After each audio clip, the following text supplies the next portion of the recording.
I'm speaking with Prime Minister Trudeau tomorrow morning, and I'm also speaking with Mexico tomorrow morning. And I don't expect anything very dramatic. We put tariffs on. They owe us a lot of money, and I'm sure they're going to pay. So as we currently speak, the trade war between the United States, Mexico, and Canada has officially begun. Now, I'm personally kind of curious to see how long this actually lasts, because I think that within the span of a couple weeks, maybe a couple months, heck, who knows, maybe even a couple of days, Canada and Mexico are very rapidly going to find out that they need the U.S. economy much more than the U.S. needs their economies, and all of this tough rhetoric and these retaliatory tariffs are frankly performative for the people, and they know, okay, we're going to have to renegotiate something here very fast. But nonetheless, let's, I guess, start this video before we get into what especially Justin Trudeau's government is saying, because I think it's honestly pretty comical. Let's try to understand the stated reasons from President Trump on why this trade war is happening. And he's made it quite clear. He talked about this back, I believe, in December, that this is primarily having to do with border security, and more specifically there, the flow of drugs, particularly the flow of fentanyl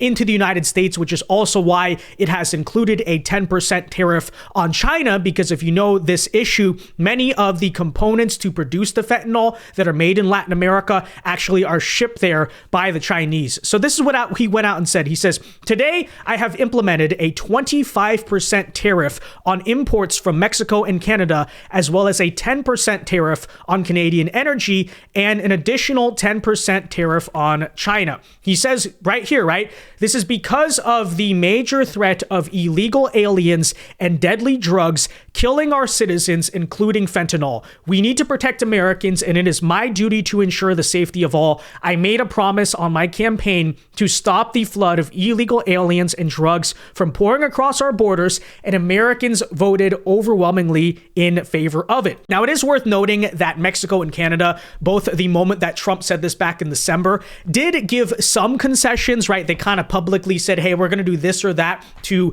try to secure the border a little more. But I think Trump probably sees it to be very clear that it was not enough, right? We don't want performative measures, no half steps. I think what, at least it would seem, right, Trump is trying to do here is show Mexico and Canada no baby steps, no tiny little concessions. We are absolutely serious. And my personal stance on this, guys, is I think any nation who is abetting and aiding the foreign invasion of the United States, and that's exactly what has happened, should be treated like an adversary of this country. Because if you're assisting in the invasion, then you should be treated like an enemy, okay? This is not to say like we should drop bombs or something, or we can't renegotiate things, because we absolutely can, but we need to make it very clear. If you're doing this, if you're allowing the invasion of our country, you are not acting like an ally. We'll give you a chance to change, but first we need to show we're actually serious about that. Last fiscal year, Border Patrol apprehended 564 people on the terror watch list.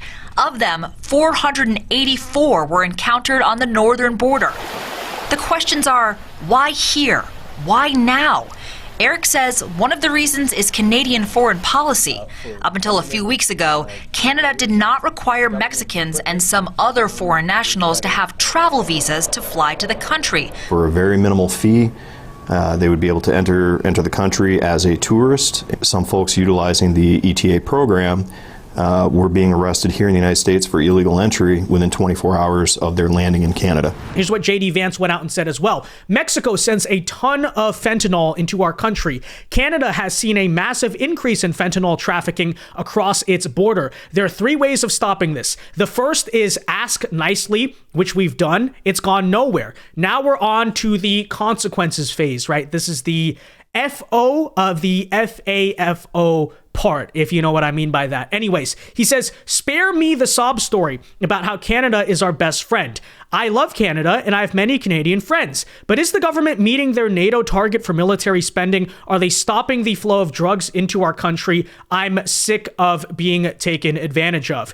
And again, I, absolutely agree here. And this is nothing against the Canadian people. We love the Canadian people. I know we have a lot of Canadian viewers, but objectively right now, your government and I think many of the Canadian viewers would agree with this, have screwed up in a lot of different regards. My personal stance, the moment that you have a new conservative government in Canada, which is basically inevitable, would be happy to make a new deal. But first, we need to institute regime change in our friends up north. And, that's just the way I feel about it. Now, with that said, in a second, I want to show you how the Justin Trudeau government in particular is reacting to this, because I frankly find it to be so comical. You have Justin Trudeau. Yeah, that character of all people is trying to act super tough. But first, folks, do us a big favor. If you enjoy the content, make sure that you hit that like button down below and subscribe if you are new. You subscribing is the -- way to ensure that we can keep bringing you these videos. It's totally free. And let's begin the push to 1 million subscribers.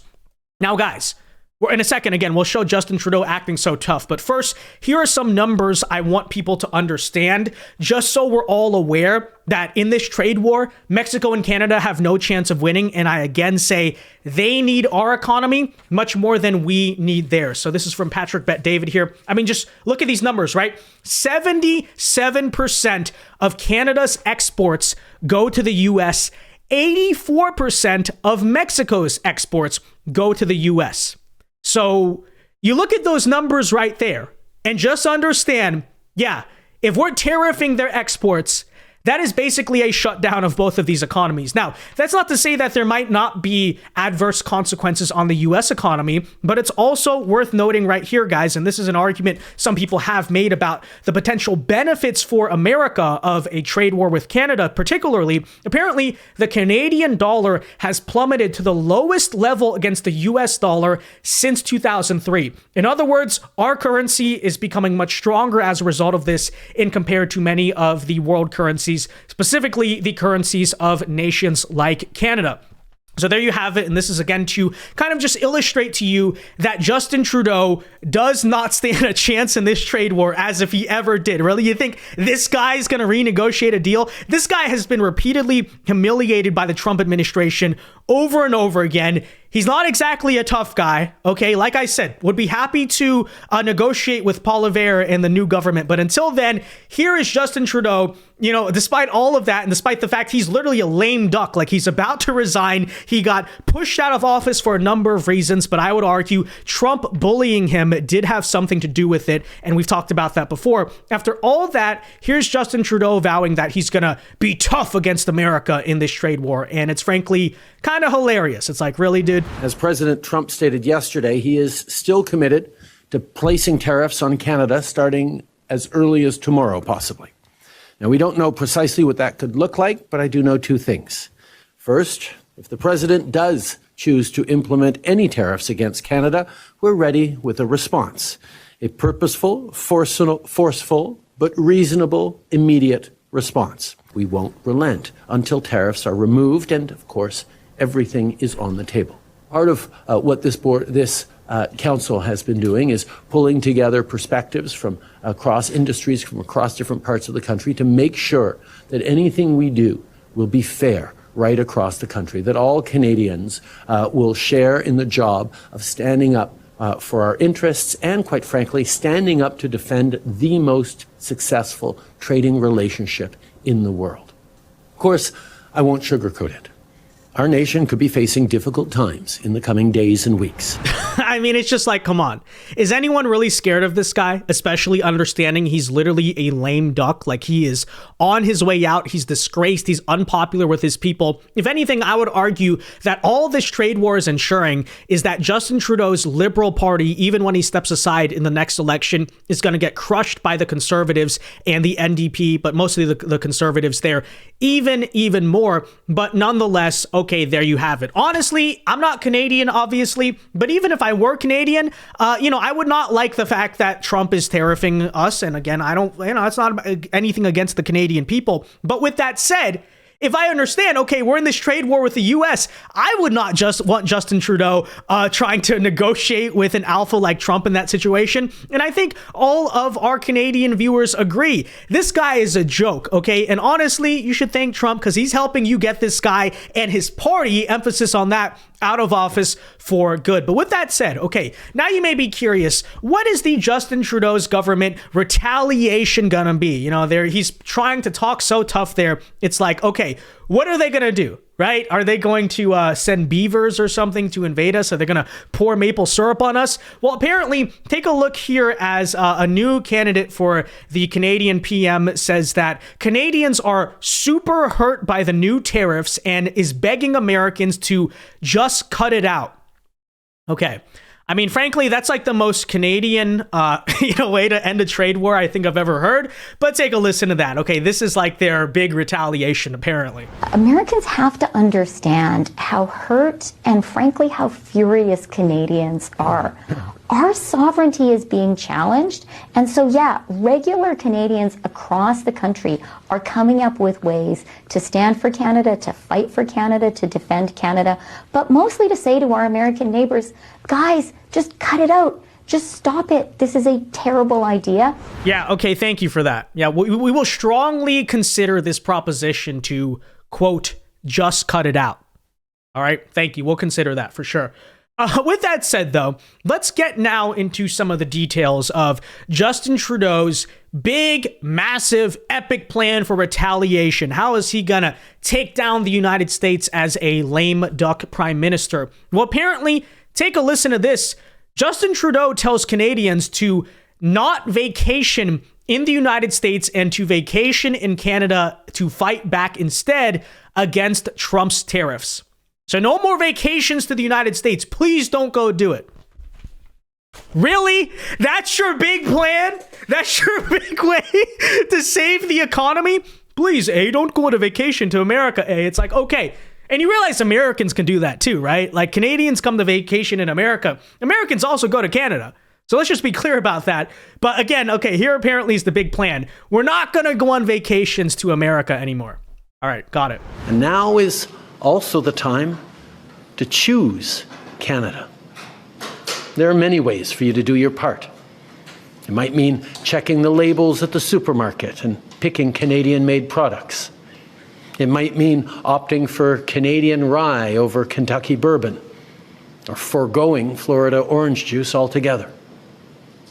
It might mean changing your summer vacation plans to stay here in Canada and explore the many national and provincial parks, historical sites, and tourist destinations our great country has to offer.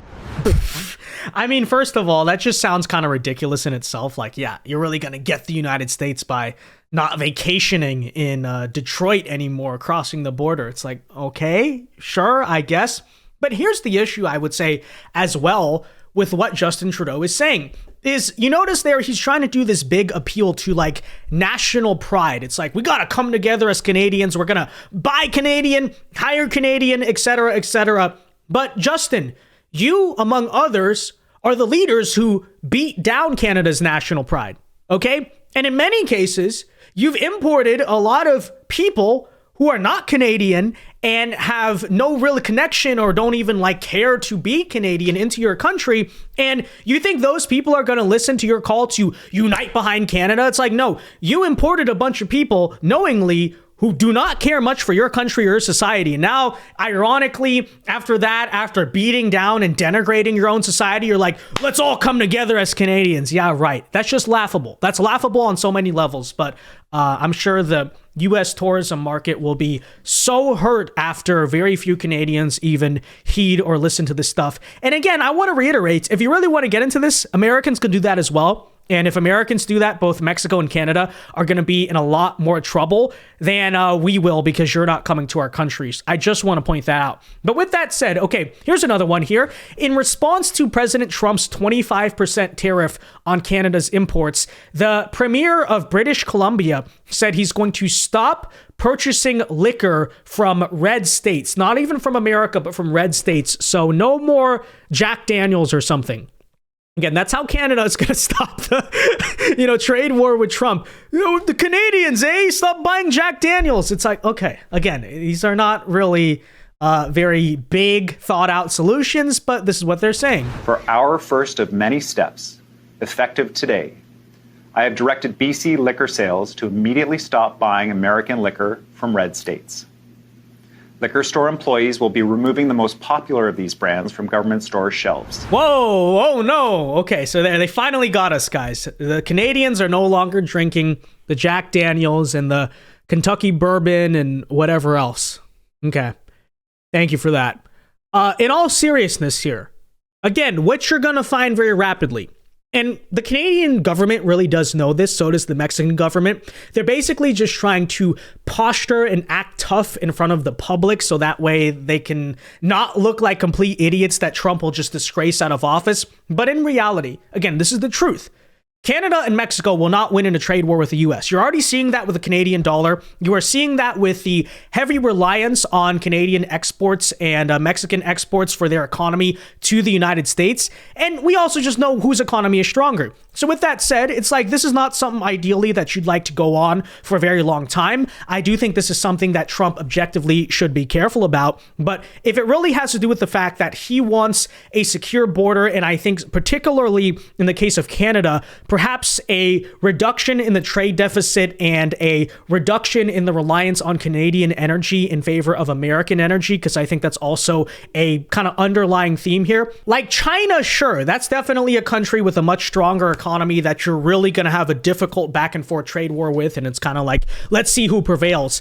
Canada and Mexico is no contest, so I would suggest to the leaders of these places, yeah, you can act tough for a week, whatever, get your PR points, but you know how this is going to end, okay? You know how this is going to end. So we'll find out. I mean, we'll see where all of this goes. But I think in the end, especially if you're Canadian, let me just say to our Canadian viewers, we are happy to renegotiate a new deal when the regime changes in Canada. Until then, this anti-humanity communist regime, we do not negotiate with communists. No negotiations with communists or terrorists or the alleged children of Fidel Castro. And that is exactly why, again, Justin Trudeau has to step aside and then we'll renegotiate. But no, in all seriousness, there's no way Trudeau is going to beat Trump in a trade war. That's just laughable. He's making himself look really stupid. With that said, guys, let me know your thoughts on all of this in the comment section down below. What do you think of Trump's trade war? What do you think the end goal is? Do you think it's a good idea, etc.? Let me know. Be sure to leave a like on this video, subscribe if you are new,